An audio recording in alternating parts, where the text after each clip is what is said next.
Salut à tous. Une nouvelle petite vidéo. Je vais vous parler sur un sujet, comment faire immatriculer un véhicule en France. Comment immatriculer un véhicule en France. Je fais cette vidéo pour les gens qui viennent d'avoir leur permis ou pour les gens qui viennent de s'installer en France ou pour des gens qui viennent d'acheter une voiture pour la première fois de leur vie. Voilà, parce qu'il y en a des gens qui, voilà. Après, Après, je pense que ça sera intéressant. Bon, pour acheter un véhicule en France, déjà, il vous faut des documents qui marchent avec le véhicule, mes chers amis. Donc, une carte grise à jour. Ça veut dire une carte grise qui n'est pas barrée, qui n'a pas de problème. Donc, si vous achetez un véhicule, assurez-vous que la carte grise, elle n'est pas barrée. Je vais vous montrer une carte grise à jour et une carte grise barrée.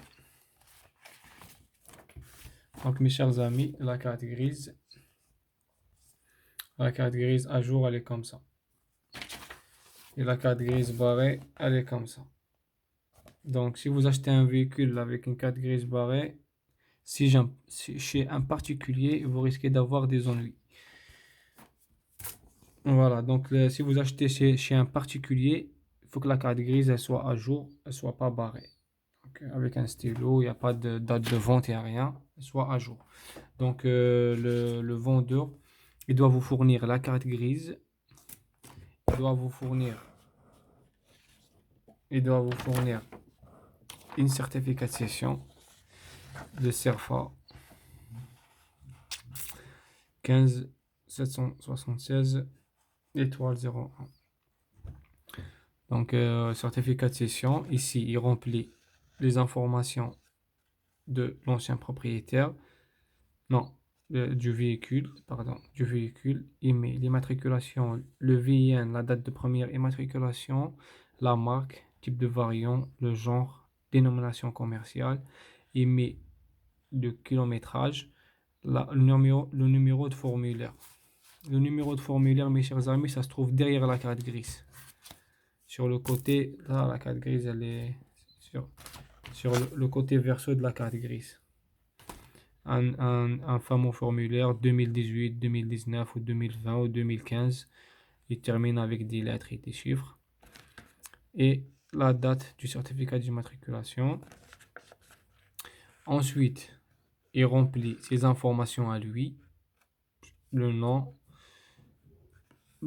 et l'adresse. Ensuite, il met CD, la date et l'heure de la vente.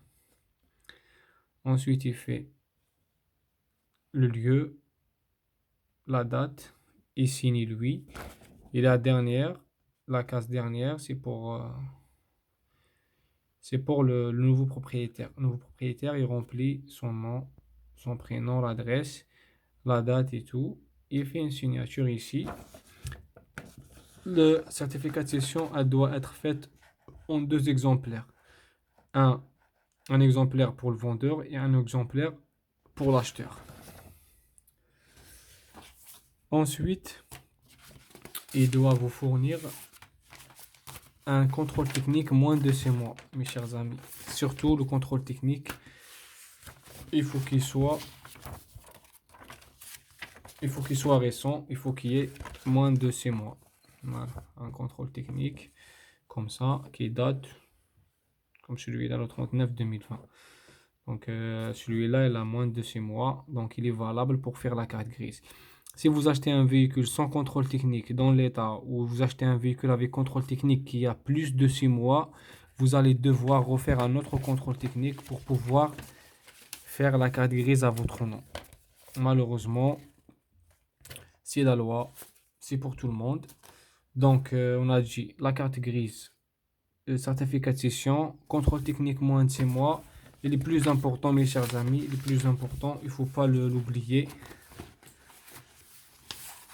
ce fameux certificat. Je vais le chercher, il est où?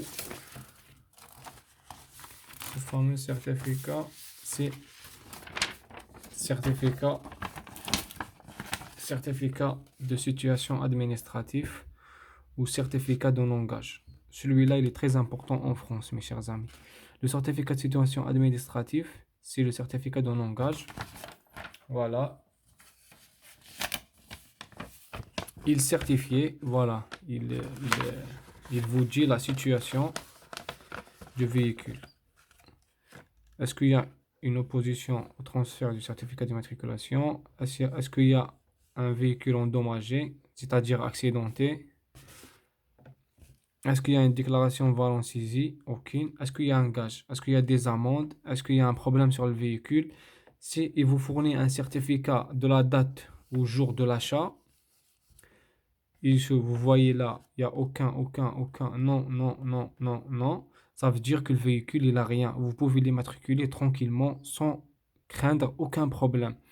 Par contre, si vous fournissez ce certificat de situation administrative et si vous trouvez, comme ici par exemple, le véhicule volé, oui, ça ne sert à rien de l'acheter. Certificat d'immatriculation volé, ça ne sert à rien de l'acheter.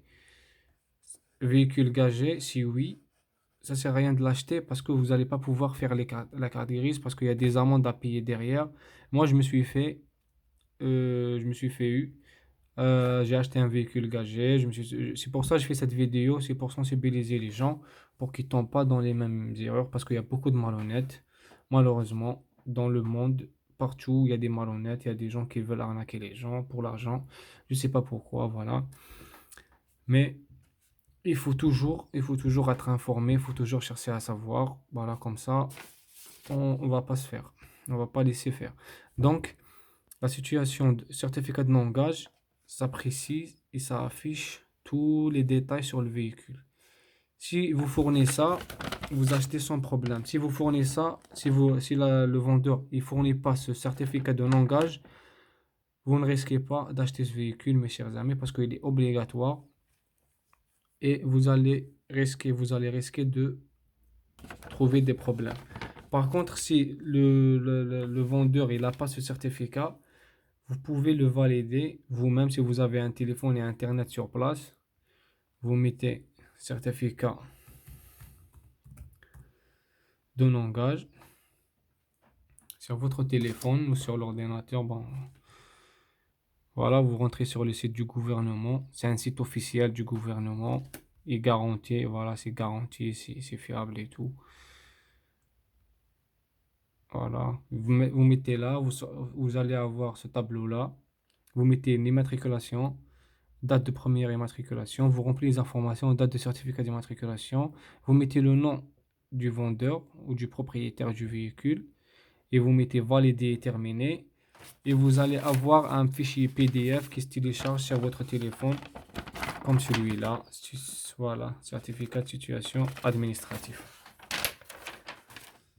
Donc, vous avez ces fameux 4 papiers qui sont obligatoires, qui sont nécessaires pour faire l'immatriculation en France. Ensuite, vous allez soit sur le site de NTS, gouvernement, si vous avez un compte, vous allez faire la demande sur Internet, ou bien vous rapprochez des professionnels qui font les cartes grises, vous payez 20 ou 30 euros, je ne sais pas combien le tarif de ce service, cette prestation. Et vous payez, vous allez le recevoir dans 2 jours. Si vous avez tout ce qu'il faut. Si vous avez un contrôle technique moins de 6 mois et un certificat de non-gage qui est OK, il n'y a pas de problème, vous allez recevoir la carte grise dans 2 jours, dans 48 heures, 3 jours au max. Selon, ça dépend si vous déposez le week-end ou le vendredi. Ça va faire un peu de temps, mais en général, dans la semaine, vous allez la recevoir dans 48 heures dans votre boîte aux lettres. Donc, j'espère que la vidéo, ça vous a plu. Merci de s'abonner, de mettre j'aime. À bientôt.